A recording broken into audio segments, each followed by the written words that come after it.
The movie is begin with a man named George arriving home after work. As he's parking his car in the garage, blood suddenly drips onto the windshield from above. And so, a panicked George rushes upstairs, and finds his daughter staring at something. The next second, we see him frantically running through the open fields, holding his daughter in his arms.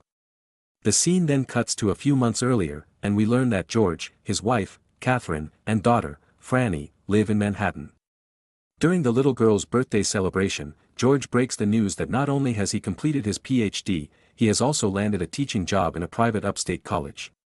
Later, Catherine talks to one of her friends in private, and we learn that she's a successful art restorer.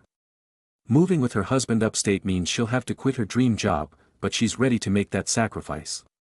George had also been struggling for years, and had repeatedly borrowed money from his father, so she must support him this time. The following day, the family moves into a large 19th-century farmhouse, which has vintage furniture, and a beautiful old piano. But from the very first night, strange things begin to occur. Catherine smells car exhaust fumes coming from somewhere, while Franny gets spooked by a moving chair in her room, so she rushes to her parents' room. The next morning, George is welcomed to the college by Floyd De Beers, the head of the art history department. Floyd is interested in spirits and afterlives, so he gives George a book called Heaven and Hell by a famed Swedish writer named Emanuel Swedenborg as a welcome gift. Meanwhile, Catherine is visited by two brothers from the neighborhood, Eddie and Cole, who are looking for work. And so, she hires young Cole to babysit her daughter, and Eddie to help out with handyman tasks.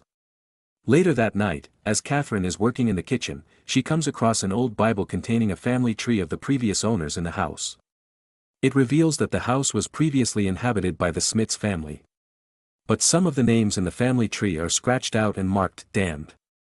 Shortly after, Catherine notices strange lights in the kitchen which lead her to an antique ring.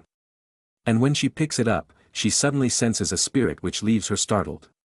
The next day, Catherine decides to dig deep about the family, and visits the local historical society. She learns that a man named Jacob Smith and his wife Ella built the house, and also finds a picture of them. On the other hand, George approaches a college girl named Willis at the library, and they have a brief chit-chat. Surprisingly, we later see George pleasuring himself at home, indicating that he's attracted to that girl. Over time, George becomes very popular in college, not only among the students, but also in the teacher's circle. He befriends one of his colleagues named Justine Sokolov, who is the weaving instructor at the college. Justine is amazed by the paintings in his office, but George says he quit that long time ago, and now solely focuses on teaching. That night, Catherine continues to smell exhaust fumes in her room, so George speculates it's coming from the garage below their bedroom, and assures her that he'll install fans in the garage the next morning. But a fed-up Catherine decides to fix it right away, and heads to the garage alone.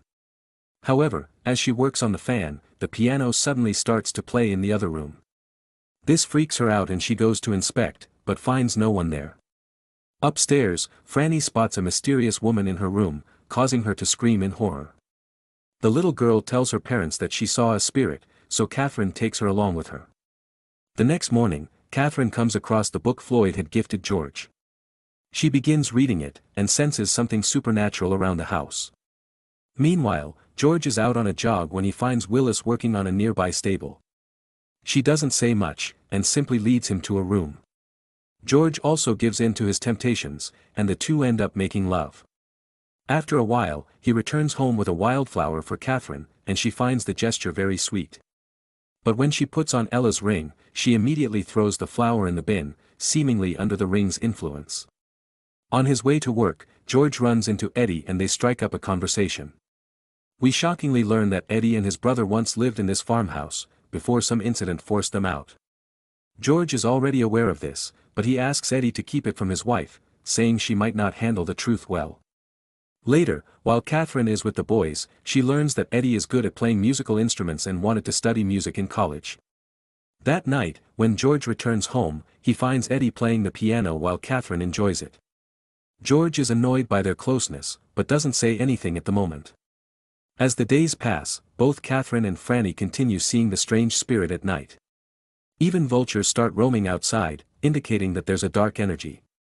In the next scene, we see George finishing up another one of his intimate sessions with Willis. He seems very happy, but she's fed up with their illicit affair and declares that they're done. George tries to talk her out of it, but Willis doesn't listen and rides away on her horse. That evening, George and Catherine go over to Justine's home for dinner. George immediately bonds with her husband, Bram, over their shared love for weed, while the girls also engage in deep conversations. Justine then invites Catherine to join a women's art group she attends, and the latter, who's desperate for company, immediately accepts. On the way home, Catherine talks a lot about Justine, but George simply mocks her. He then starts driving erratically under the influence, and this leads to an argument. Catherine angrily gets out of the car, and expresses her frustration over the fact that she had to quit her dream job for him. George tries to take her back to the car, but ends up pushing her down, bruising her face. He immediately regrets his actions and apologizes, but she doesn't say a word. Later at home, George once again apologizes to Catherine and expresses regret over not tending to her needs, but she remains indifferent. As the couple continues to drift apart, Catherine begins spending more time with Justine, while George gets busy at work. One day, during a sailing trip with Floyd, George reveals that he used to go sailing on his cousin Henry's boat. Henry was a sophisticated artist, but he ended up drowning at the tender age of 19. Later that night, George invites Floyd home, and the old man finds Catherine reading the Heaven and Hell book. He immediately starts yapping about the artwork cover, explaining that it depicts the soul transitioning into the afterlife. Following this, Catherine gives Floyd a tour of the house, but he quickly senses the presence of a female soul. He reveals that the spirit means no harm, and has a reason for lingering around the house. Here Catherine feels relieved to have finally found someone who believes in her. She admits that although the spirit initially frightened her, over time she began to feel strangely comforted by its presence. Catherine now wishes to learn more about the spirit, whom she believes is Ella Smith, so Floyd offers to hold a séance in the house. The next evening, George and Catherine throw a party where they invite all their neighbors and also George's colleagues. Everything seems to be going well, and the couple finally feels a sense of joy. But then, Catherine learns through a neighbor that the previous owners of this house were none other than Eddie and Cole's parents. The father, Calvin, struggled financially, and was very cruel to his wife Ella. One night, he sedated his family, and shot all the cows they owned. After the cruel act, he went to the garage below his and Ella's bedroom. He started the ignition of his 2 trucks and closed all the windows. Calvin then went upstairs, and laid down in bed next to Ella until they passed away. Catherine is stunned by the revelation and feels angry for being kept in the dark. She now finally understands why her bedroom smells so weird. Meanwhile, while smoking weed with Justine, George takes sarcastic digs at her for putting ideas in Catherine's head. He suddenly holds her hands and grabs them tightly, making her really uncomfortable. George refuses to let go, but she angrily pulls her hands away and storms out of there. Later that night, after all the guests have left, Catherine confronts George about the house's violent history. He insists that he was just trying to protect her from the unpleasantness, but she's having none of it. And then, as they argue, George tries to unplug the radio, but it still keeps on playing, so he smashes it to pieces. The following day, George takes Franny to his parents' home, so Catherine seizes the chance to invite Floyd and his team over to conduct the séance. She brings forth a picture of Ella, and says she has been seeing her spirit in the house. However, Floyd is surprised, as he had assumed the spirit was Jacob Smith's wife. He then reveals that Jacob's wife was an early devotee of Emanuel Swedenborg. The couple wasn't in a happy marriage, and Jacob disapproved of his wife's philosophical explorations. She mysteriously died in their home at the age of 26. Catherine is alarmed by the number of deaths that have happened in her house, but the séance group assures her that inhabited houses should be considered a blessing. Following this, Catherine places Ella's ring on the table, and the group summons the spirit. Suddenly, the candles blow out, and the table starts shaking. Ella's spirit then lets her presence known, but soon, the voice of a male spirit is also heard. He shouts at Ella and intimidates her, causing her to go away. In the aftermath of the séance, Floyd concludes that there is another spirit in the house. He tells Catherine that until the spirit reveals its nature, she should be careful of people around her. The next day, Catherine goes to the library to return the books she had borrowed. She also returns an overdue book she found in George's car, and the staff reveals that the book is issued in the name of a girl named Willis. It is at this point that Catherine figures out that her husband's having an affair. Meanwhile, George takes his class on a tour of the Met Museum, and Justine tags along. He later runs into his PhD dissertation advisor Dr. Warren, who's surprised to learn that George has acquired a teaching position without his recommendation letter. A nervous George lies that he's only a temporary instructor filling in for an absent professor, but Warren remains suspicious. Justine also overhears the conversation and realizes something's fishy. The next day, Floyd, the head of the arts department, confronts George about his forgery. It turns out Dr. Warren called him earlier and admitted that he never wrote any recommendation letter for George. The latter admits his wrongdoing and asks him for a chance to explain himself. He pleads with Floyd to wait till the Thanksgiving holiday is over before taking any action. The scene then cuts to Thanksgiving night, where George's family have come for dinner. During the conversation, Mom reveals that George was very close to his cousin Henry, who was a talented artist. He used to draw exquisite watercolor paintings of shorelines, lighthouses, and other seaside things. Henry's family wanted to do an exhibition of his seascapes after his death, but his paintings suddenly disappeared. Upon hearing this, Catherine realizes that the paintings George had taken credit for were actually done by his cousin. She leaves the dinner in disgust and heads straight to the washroom. George follows her to explain. But then all of a sudden. Later that night, George sits motionless in his car with the engine on. A male spirit's voice is then heard saying that it's here to help George and asking him to free himself. The next morning, Eddie spots a depressed Catherine and goes to talk to her.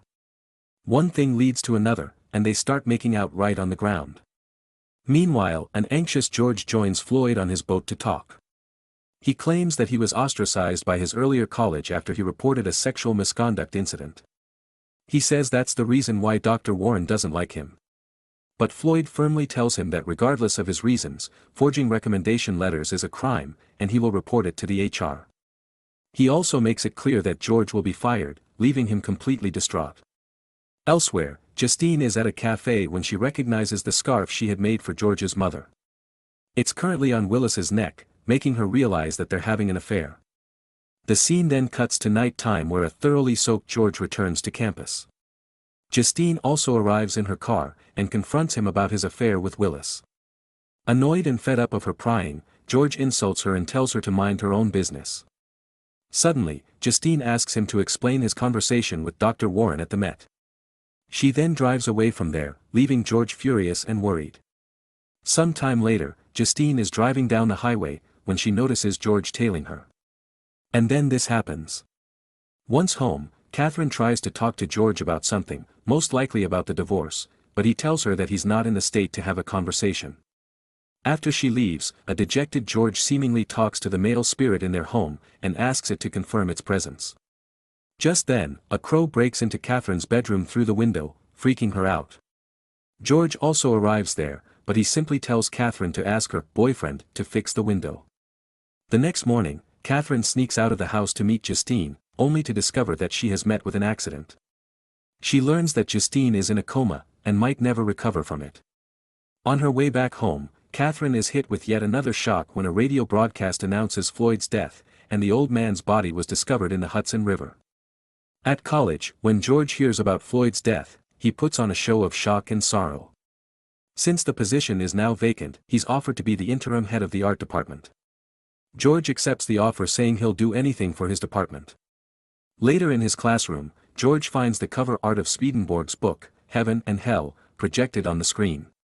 He tries to change the slide, but can't make it go away. Frustrated and scared, George screams at his students before storming out of the class. When he returns home, he finds Catherine's packed suitcases in her car parked outside. Realizing that she's planning to leave, George feigns ignorance, and gives Catherine a protein shake. She also drinks it without hesitation, pretending as if everything's fine. George then asks her about Franny, to which she claims that she already put her to bed. However, a suspicious George insists on seeing her and rushes upstairs. But he finds an all-dressed Franny asleep, and finally tells Catherine that it's a terrible time to travel.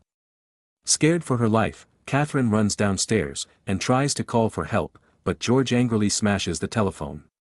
He then drags her out of the house, takes the luggage out of her car and asserts that she can't leave with his daughter. Here, a frustrated Catherine says she knows what he did to Floyd and Justine, but George rejects the allegations and calls her mentally unstable. After he heads inside, Catherine puts her luggage back into her car. However, she soon starts to feel dizzy, and we learn that George had spiked her protein shake earlier. Despite this, Catherine collects all her strength, and rushes into the house to look for Franny. She asks Ella's spirit for help, and it guides her upstairs. Catherine eventually reaches her daughter's room, but doesn't find her there. In the end, the poor woman passes out on the bed while trying to call the police. Ella's spirit tells Catherine that she's here to help her, but the male spirit, presumably Calvin, also appears and yanks her away. Soon, a frantically sobbing George arrives in the room with an axe. He's hesitant to kill his wife, but Calvin's spirit encourages him, asking him to free himself, while Ella's spirit tells George that those who commune with evil will never win. However, a possessed George butchers Catherine to death while screaming and crying. The scene then cuts to the morning where Cole comes to babysit Franny. He finds an instruction note from George that tells him not to disturb Catherine as she's ill. Later that evening, we are taken back to the opening scene where George returns home from college. He pretends to discover Catherine's body, and the police suspect George after they find his axe next to Catherine's body. However, he claims that he was teaching the whole day, which is confirmed by his college. Due to lack of evidence, the police are forced to release him, and George moves to his parents' home in Connecticut. Meanwhile, Justine remains in a coma, but Catherine and Ella's spirits come together to reveal the truth about George, and her eyes snap open. She later calls George's parents home, and leaves a message for him. Justine says that she remembers everything, leaving him horrified. While George is taking a shower, Calvin's spirit begins whispering to him again. It insists that everything was Catherine's fault, and that she was trying to hold him back. It then urges him to trust his instincts, and run away before it's too late. To avoid being arrested, George escapes on his dead cousin's boat. But he doesn't get much far as a storm arrives, and thunder opens a portal. Ella and Catherine's spirits then tell George that the gates of hell are only visible to those about to come into it. George desperately tries to turn back his boat but to no avail. This causes him to slowly disappear into the flames, while an upside-down cross appears in the sky.